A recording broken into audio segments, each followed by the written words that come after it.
విద్వేషపూరిత ప్రసంగాలతో జనాలను రచ్చగొడుతూ మన దేశాన్ని అవమానిస్తూ మన ధర్మాన్ని మన దేవతలను కించపరుస్తూ దేశ భద్రతకే పెను ప్రమాదంలా మారారు. ఇక్కడే దేవుణ్ణి కాకుండా దైవారాధన చేస్తున్న వారందరూ నరకానికి పాత్రులు బహిరంగంగా చెబుతున్నారు. భరతమాత అంటున్నా. భరతమాతకి ఎంతమంది భర్తలు? రంగులు చక్రాన్ని పుల్లల్ని పెట్టుకొని తల పైకెత్తి కాగితపు గుడ్డకు సెల్యుట.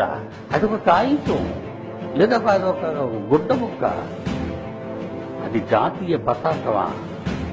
ఈ దేశానికి స్వతంత్రం వచ్చిందని తెప్పిట్లు కొడతావా? నీకేం పిచ్చి పట్టిందా? భారతదేశంలో క్రైస్తవ శాతం కేవలం 4-5 మాత్రమే. 4-5% ఉన్న క్రైస్తవ్యానికి 85% ఉన్న హైందవ మతోన్మాదం గడ్డ వణుకుతుంది ఈ రోజు దేశంలో.